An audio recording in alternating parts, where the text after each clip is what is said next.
جی ساتھ عبارت پڑھ لیجیے. جی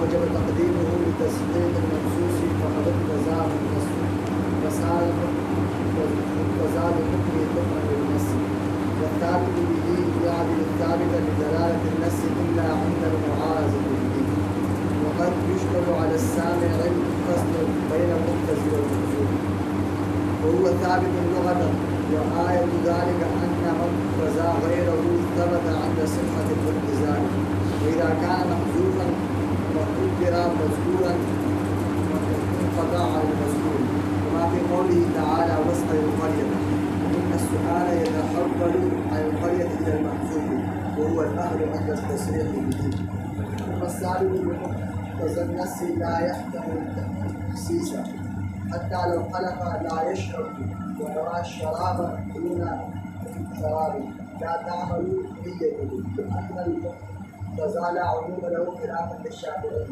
والتخصيص فيما يحتمل العموم. جی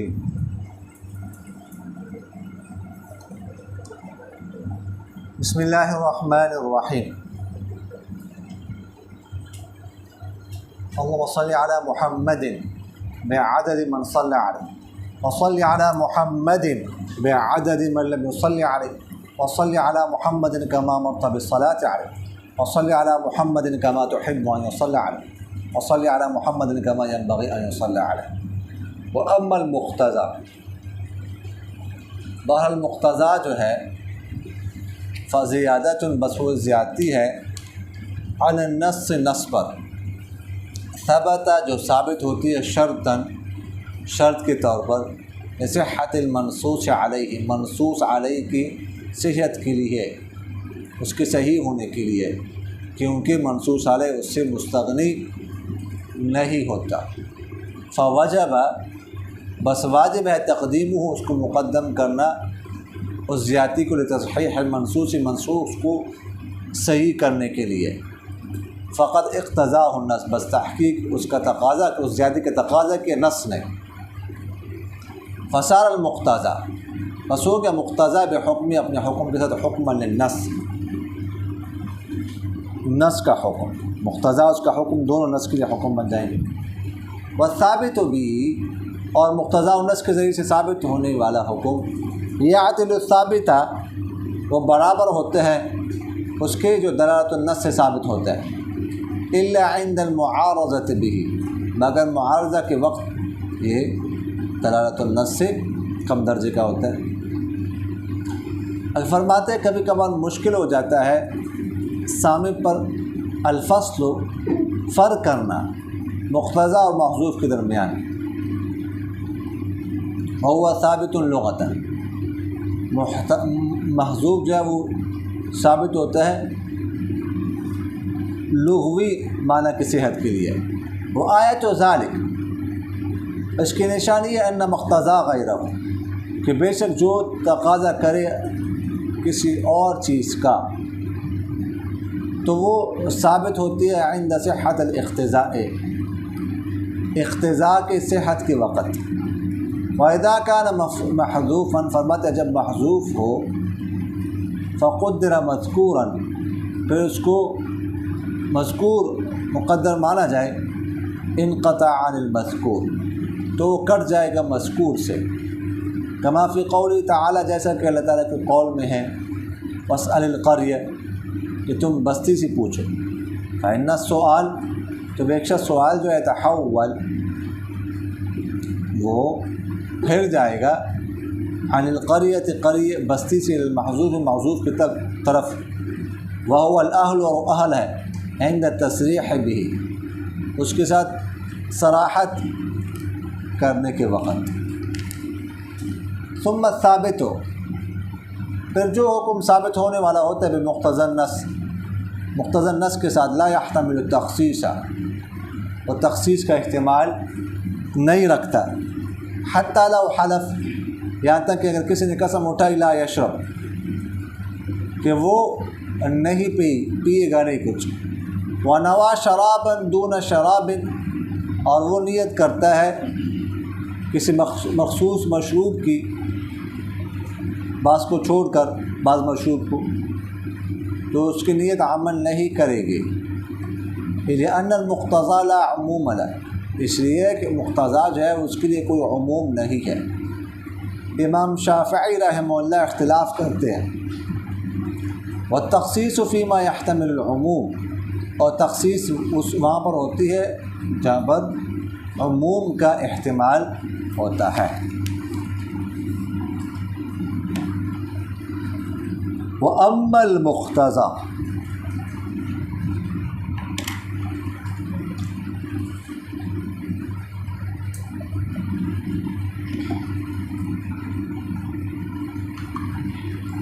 مصنف رحمہ اللہ یہاں سے تقسیم رابع کی چوتھی قسم یعنی قسم آخر کو ذکر کرنا چاہتے ہیں، اور وہ کیا ہے؟ مقتضیٰ ہے،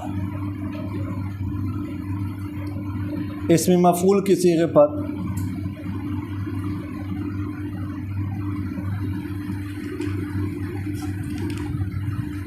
تو مقتضیٰ النص کسے کہتے ہیں؟ تو اس کے بارے میں فرماتی ہے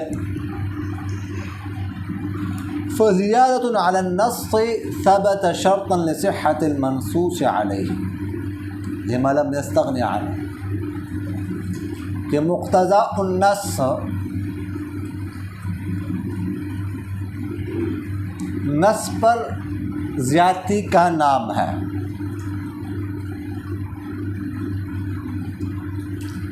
جو منصوص علیہ پر شرط کے طور پر ثابت ہوتی ہے، اس لیے کہ منصوص نص اس سے مستغنی نہیں ہو سکتے۔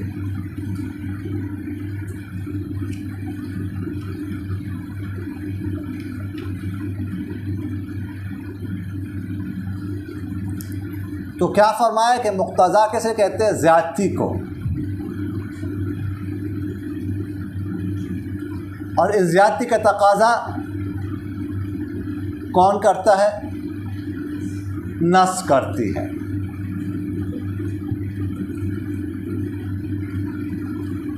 کیوں ایسا ہوتا ہے؟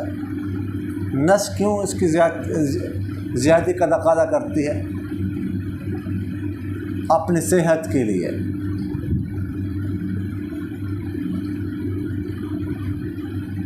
کہ اس کے بغیر نص صحیح نہیں ہو سکتی۔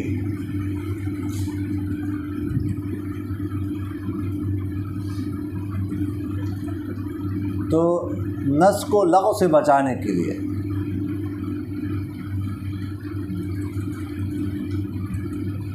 صیانت الکلام عن اللغو،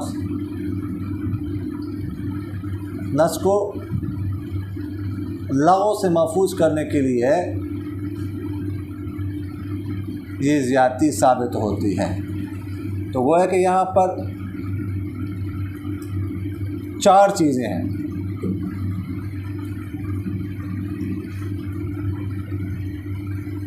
نمبر 1 مقتضی، اسم مفعول کی صیغے پر،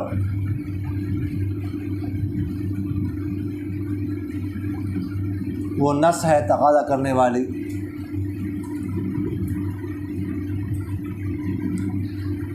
نمبر 2 مقتضیٰ، وہ زیادتی ہے جس کا نص تقاضا کرتے ہیں۔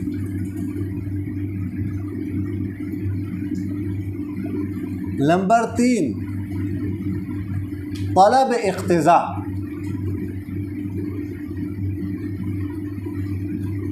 وهو النسبة بين المقتضی والمقتضى، جو مقتضی اور مقتضیٰ کے درمیان نسبت ہوتی ہے۔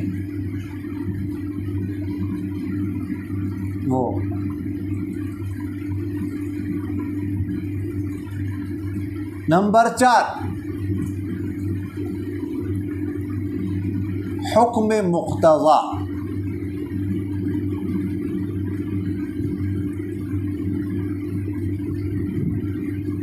سمجھ آ گئی کہ نہیں آئی؟ تو یہ 4 چیزیں سمجھ آ گئی نا. تو یہاں پر کیا ہوتی ہے؟ یہ 4 چیزیں پائی جاتی ہے.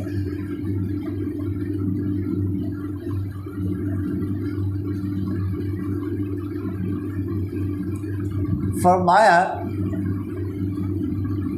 ثبت شرطا لصحت المنصوص علیہ.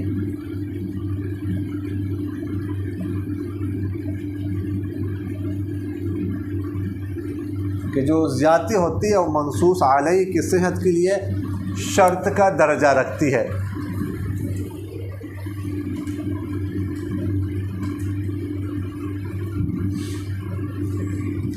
اس لیے کہ جو چیز کسی چیز کے بغیر صحیح نہ ہو تو وہ چیز اس کے لیے شرط کا درجہ رکھتی ہے. تو یہاں پر نسبی ایسی ہے کہ اس زیادتی کے بغیر صحیح نہیں ہوتی، اس لیے زیادتی نس کے لیے شرط کا درجہ رکھتی ہے.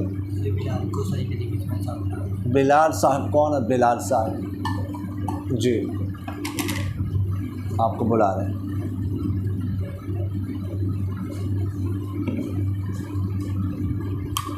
اچھا جی، تو سمجھ آ رہی کہ نہیں آ رہی؟ مثال اس کی جیسے قرآن پاک میں اللہ تعالیٰ فرماتے ہیں کہ فتحریر رقبہ، بعض جگہوں پر فتحریر رقبۃ مؤمنہ کا لفظ بھی ہے کہ کفارے میں کیا کرنا ہے؟ ایک گردن آزاد کرنی ہے. سمجھ آ رہی کہ نہیں؟ اب یہاں پر مملوکۃ کی قید ملحوظ ہے. فتحریر رقبۃ مملوکۃ،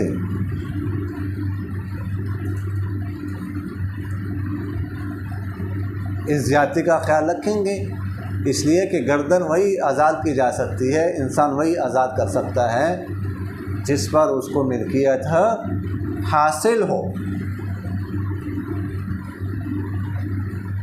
سمجھ آ رہی کہ نہیں آ رہی؟ اگر کسی رقبہ پر گردن پر ملکیت حاصل نہیں ہے تو اسے انسان کیسے آزاد کر سکتا ہے؟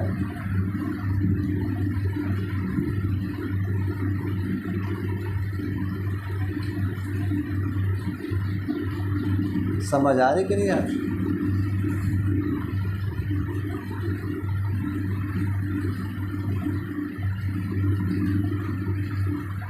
تو فرمایا فوجب تقدیم لتصحیح المنصوص، چونکہ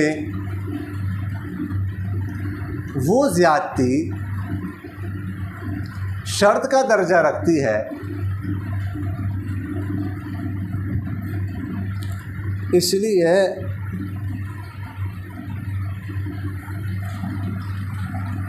اس کو مقدم کیا جائے گا، اس کی تقدیم واجب ہوگی. منصوص کی صحت کے لیے، اس لیے کہ شرط جو ہے وہ کیا ہوتی ہے؟ مشروط پر مقدم ہوتی ہے.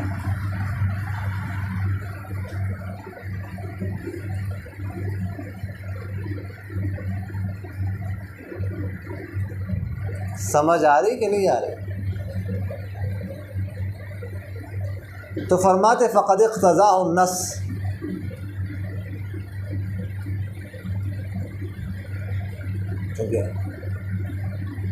نص نے اس کا تقاضا کیا ہے.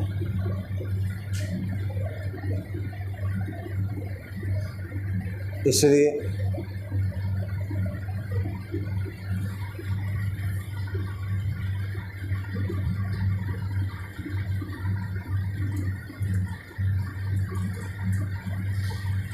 فصار المقتضیٰ بحکمی حکما للنص، لہذا فرماتے ہیں مقتضیٰ اپنے حکم کے ساتھ یہ نص کے لیے حکم ہو گیا، یعنی یہ زیادتی اور اس زیادتی کے نتیجے میں جو حکم ثابت ہوگا یہ دونوں نص مقتضی کے لیے حکم ہو گئے۔ نص مقتضی کی چیز ہے نا، اس کے لیے حکم بن گئے۔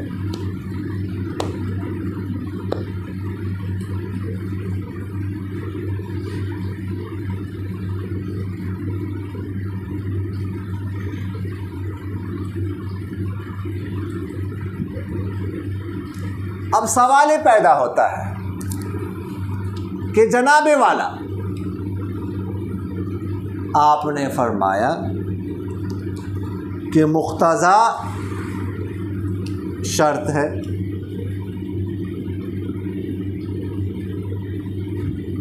تو اس حیثیت سے اس کو مقدم کرنا واجب ہے، اور ساتھ ہی آپ نے یہ بھی فرمایا کہ یہ حکم ہے۔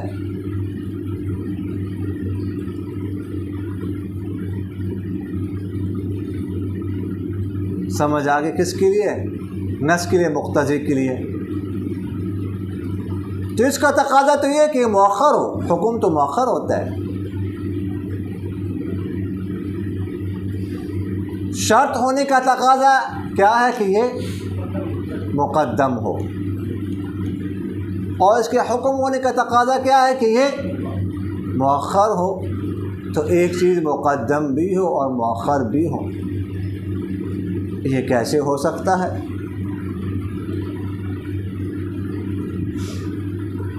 سمجھ آ رہی کہ نہیں آ رہی؟ ایک شخص مرد بھی ہو اور عورت بھی ہو، یہ کیسے ہو سکتا ہے؟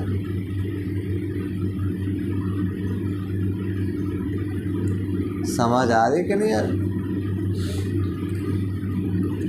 تو اس کا جواب یہ دیتے ہیں کہ مقتضیٰ جو ہے نا، اس کی دو حیثیتیں ہیں، دو اعتبار ہیں۔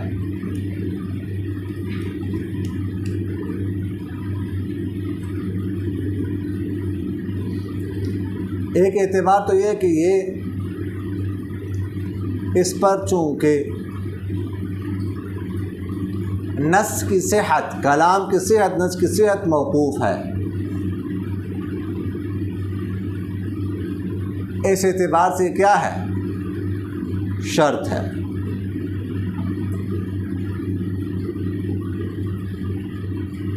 اور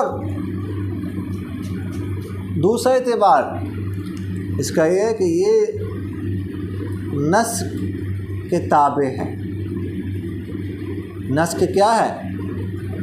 تابع ہے، تابع ہو کر ثابت ہوتا ہے، مقتضی کی تابع ہو کر ثابت ہوتا ہے۔ اس اعتبار سے یہ کیا ہے؟ حکم ہے۔ تو شرط یہ الگ اعتبار سے ہے اور حکم الگ اعتبار سے۔ سوال تب پیدا ہوتا ہے جب ایک اعتبار سے مقتضیٰ یہ شرط بھی ہوتا اور حکم بھی ہوتا، لیکن دو الگ الگ اعتبار سے ہے، اس لیے یہ اعتراض واقع نہیں ہوگا۔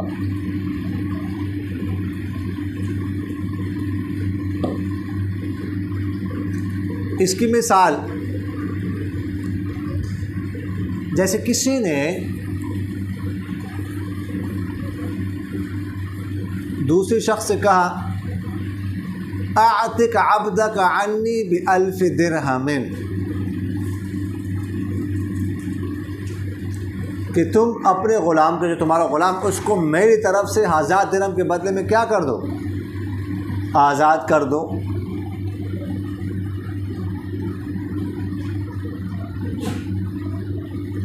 اب میری طرف سے آزاد کر دو، میری طرف سے کیسے آزاد کرو گے آپ؟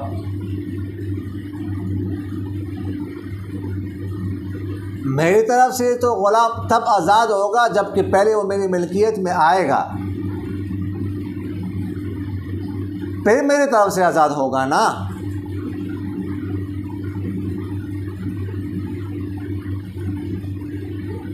سمجھ آ گئی؟ تب یہ کلام ہے اعتق عبدک عنی بل کہ غلام کو اپنے غلام کو میری طرف سے آزاد کرو.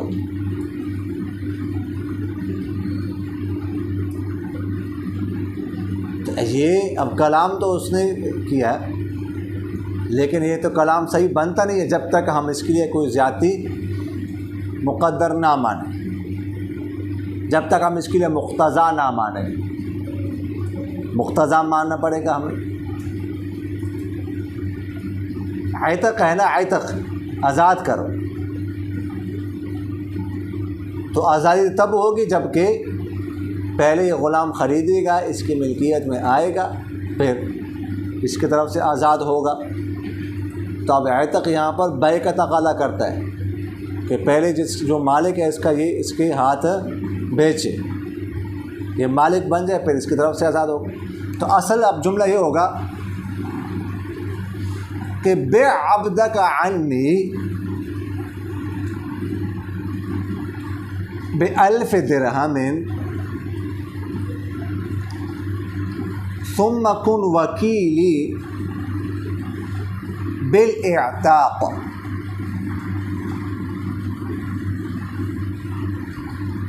کہ تم پہلے اپنے غلام کو میرے ہاتھ بیچو،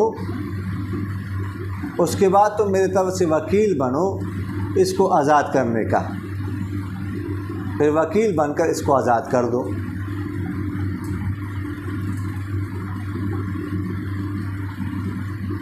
سمجھ آ گئی؟ تو عتق نے پہلے تقاضا کیا بیع کا.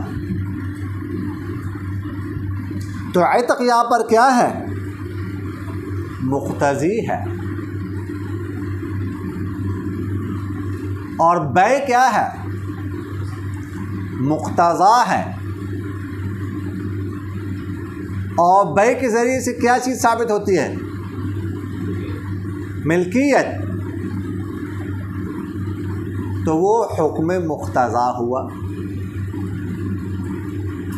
پھر یہ دونوں یعنی بیع مقتضا اور اس کا جو حکم ملکیت، یہ دونوں حکم بن گئے کس کے لیے؟ مقتضی کے لیے، عتق کے لیے. سمجھ آ گئی کہ نہیں آئی؟ تو یہ اس طرح جو ہے وہ کرنا پڑے گا، ماننا پڑے گا. تو فرماتے ہیں والثابت به يعدل الثابت بدلالة النص إلا عند المعارضة به. فرماتے ہیں کہ جو حکم مقتضا النص سے ثابت ہوتا ہے وہ دلالت النص سے ثابت ہونے والے حکم کے برابر ہوتا ہے.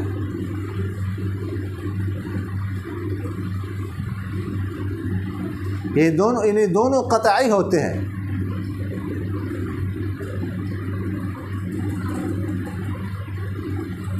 سمجھ آگے کہ نہیں آئی؟ دلالت النص اور اقتضاء النص دونوں کیا ہوتے ہیں؟ قطع. البتہ جب ان کا آپس میں معارضہ ہو جائے تو ترجیح کس کو دی جائے گی؟ دلالت النص کو. معارضہ کی مثال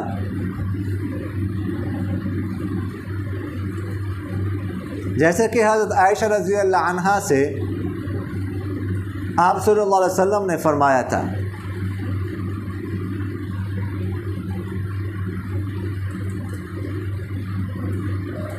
کس کے بارے میں؟ منی کے بارے میں، کہ حطیہ ثم اقرصیہ ثم اغسلیہ بالماء.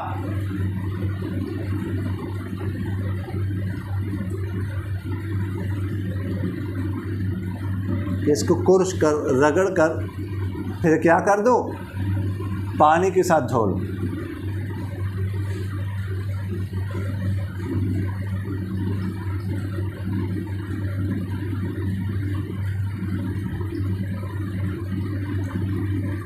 تو اقتضاء النص کے طور پر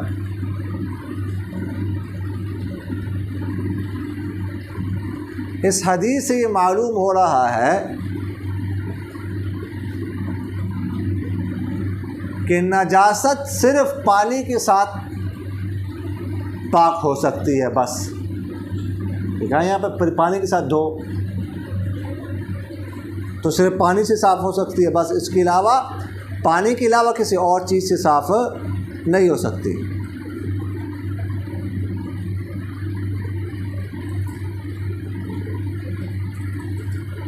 لیکن دلالت النص کے طور پر اس حدیث سے ثابت ہو رہا ہے کہ پانی کے علاوہ اور چیز سے بھی, اور جو بھی مائع چیز ہو, پاک چیز ہو, اس سے نجاست صاف ہو سکتی ہے.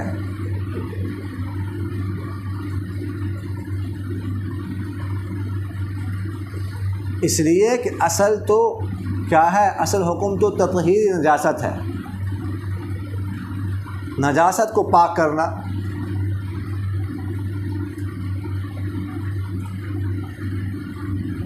چاہے وہ کسی بھی چیز سے حاصل ہو, پاک ہو جائے گی نجاست. جیسے اگر کوئی کپڑے پر نجاست ہے اور وہ کپڑا انسان اپنے جسم سے الگ کر دیتا ہے, اگرچہ نہیں دھوتا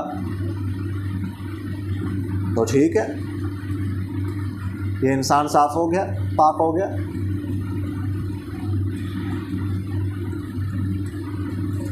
اسی طرح اگر اس کپڑے کو کاٹتا ہے, اس جگہ کو, نجاست والی جگہ کو, نجاست والے حصے کو, تو بھی کپڑا کیا ہو جائے گا, پاک ہو جائے گا. تو یہاں پر دیکھو غسل تو نہیں پایا گیا, غسل تو نہیں پائے گا, دھویا تو نہیں گیا کپڑے کو, لیکن کپڑا پاک ہو گیا, نجاست دور ہو گئی. تو اس سے معلوم ہوا کہ اصل کیا ہے, تطہیر نجاست ہے. سمجھ آ گئی, وہ کسی بھی ذریعے سے ہو سکتا ہے. تو لہٰذا ترجیح کس کو دی جائے گی, دلالت النص کو, اور یہ حکم لگایا جائے گا کہ پانی کے ساتھ دھونا ضروری نہیں ہے, کسی اور ذریعے سے بھی نجاست کو زائل کیا جا سکتا ہے.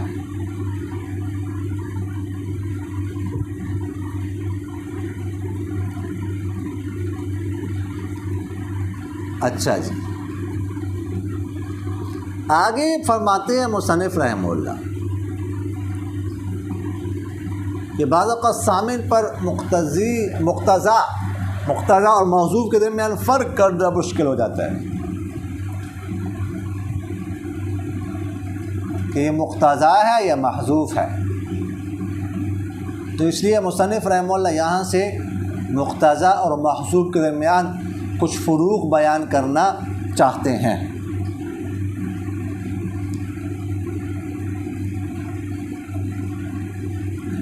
تو فرماتے وَهُوَ ثَابِتٌ لُغَةً,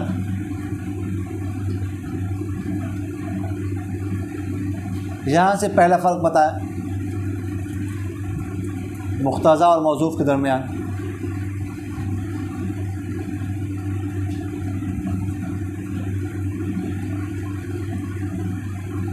کہ مقتضا وہ ہوتا ہے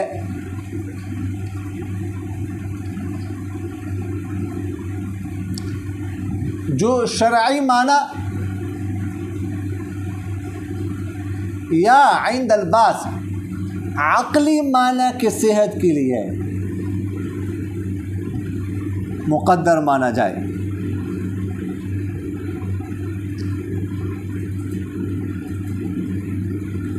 اور محذوف وہ ہوتا ہے جو لغوی معنی کی صحت کے لیے, لغوی معنی کو صحیح ماننے کے لیے, صحیح کرنے کے لیے مقدر مانا جائے.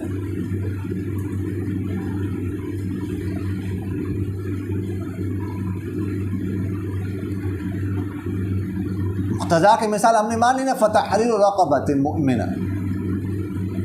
تو فتحریر رقبہ, اب یہاں پر شرعی معنی کی صحت کے لیے آپ کو مملوکۃ کی قید مقدر ماننی پڑے گی۔ شریعت کا تقاضا یہ ہے کہ جو چیز آپ آزاد کریں گردن وہ آپ کی ملکیت میں ہو۔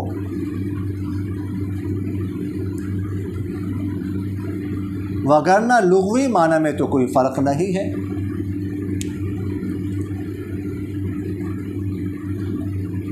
جبکہ محذوف کو لغوی معنی کی صحت کے لیے مقدر معنی پڑتا ہے۔ جیسے قرآن پاک میں اللہ تعالیٰ فرماتے ہیں فاسأل القریہ،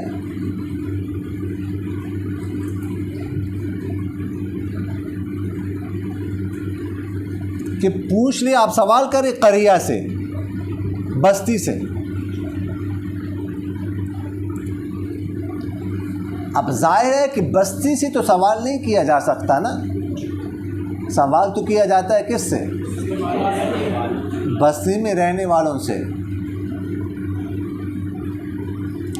تو اس لیے یہاں پر اہل کا لفظ مقدر ماننا پڑے گا۔ تو کیا ہوگا؟ واسأل اہل القریہ، کہ بستی والوں سے پوچھ لے۔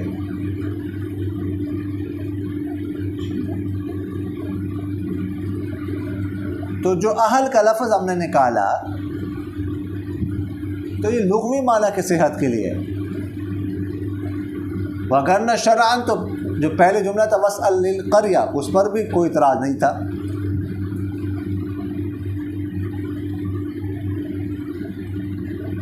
سمجھ آ گئی؟ شریعت نے تو اس پر بھی کوئی اعتراض نہیں کیا تھا۔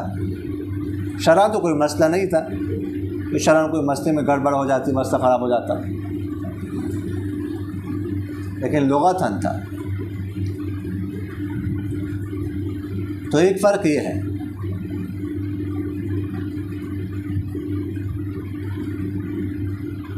اور دوسرا فرق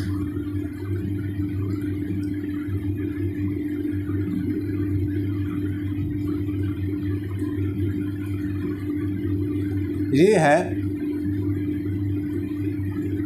کہ مقتضا کو مذکور ماننے کے بعد، نکالنے کے بعد کلام میں کسی قسم کی کوئی تبدیلی واقع نہیں ہوتی، نہ نسبت میں اور نہ ہی اعراب میں، جبکہ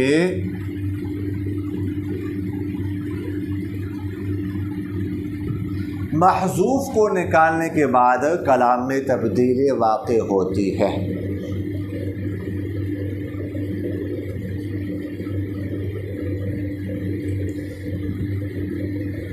دیکھیے گا مقتضا کی مثال فتحریر رقبۃ، مملوکۃ نکالو، آپ مملوکۃ نکالو تو کیا کوئی تبدیلی واقع ہوگی؟ کوئی نہیں۔ لیکن واسأل القریۃ، اب یہاں پر جب اہل کا لفظ نکالو تو کیا بنے گا؟ واسأل اہل القریۃ۔ تبدیلی واقع ہوئی کہ نہیں؟ ایک تو اعراب میں تبدیلی واقع ہو گئی، پہلے قریہ تھا منصوب تھا، اہل نکالنے کے بعد مجرور ہو گیا، اور نسبت میں تبدیلی واقع ہو گئی۔ پہلے نسبت جو ہے نا وہ تھی سوال کی کس کی طرف؟ بستی کی طرف۔ اب کس کی طرف ہو گئی؟ بستی والوں کی طرف، اہل کی طرف۔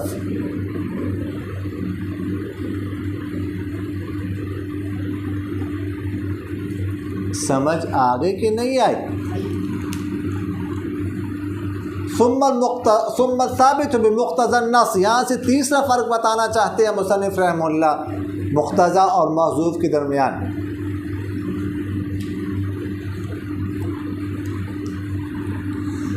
فرماتے ہیں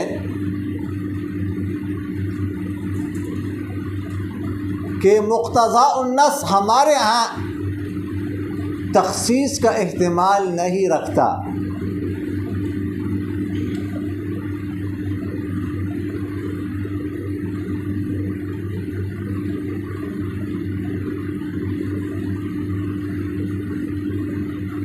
اس لیے کہ مقتضا النص میں عموم نہیں ہوتا،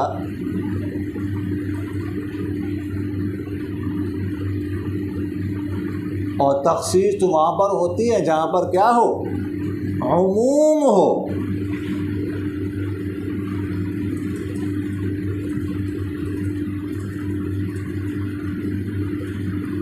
جبکہ امام شافعی رحمہ اللہ اس میں اختلاف کرتے ہیں۔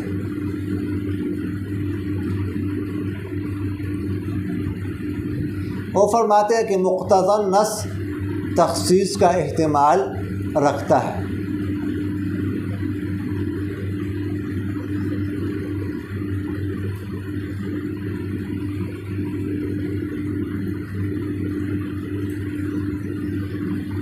امام شافعی رحمہ اللہ فرماتے ہیں کہ چونکہ مقتضا محذوف کی طرح ہوتا ہے،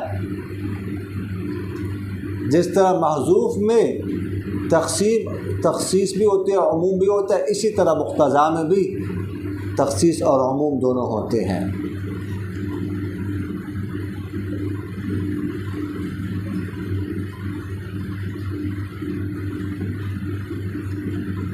جبکہ احناف ایک دلیل تو یہ دیتے ہیں کہ مقتضا جو ہے نا یہ الفاظ کے قبیل سے ہے،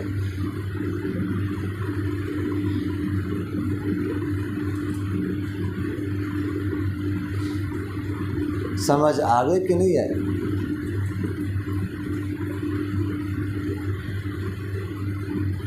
اور الفاظ میں عموم اور خصوص نہیں ہوتا، لہذا مقتضا میں بھی عموم اور خصوص نہیں ہوگا۔ اور دوسری دلیل احنافی دیتے ہیں کہ مقتضا کو ضرورتاً مقدر مانا جاتا ہے کلام کی صحت کے لیے، اور جس چیز کو ضرورتاً مقدر مانا جائے تو اس کو بقدر ضرورت ہی مقدر مانا جاتا ہے، زائد اوصاف کا اعتبار نہیں کیا جاتا، لہذا مقتضا کو بھی بقدر ضرورت مقدر مانا جائے گا، عموم جو زائد صفت ہے اس کا اعتبار نہیں کیا جائے گا۔ جب عموم نہیں ہے تو خصوص بھی نہیں ہوگا۔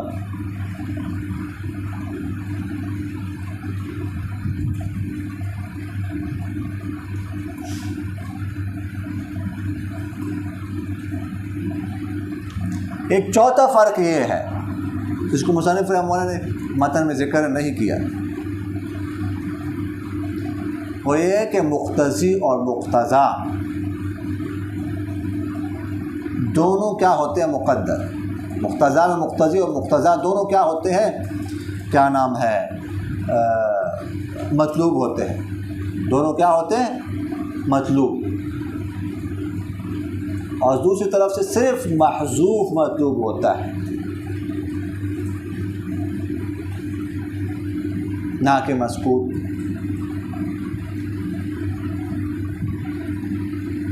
سمجھ آگے کہ نہیں آئے؟ تو یہ چار فروق سمجھ آگئے جی۔ وما علینا الا البلاغ۔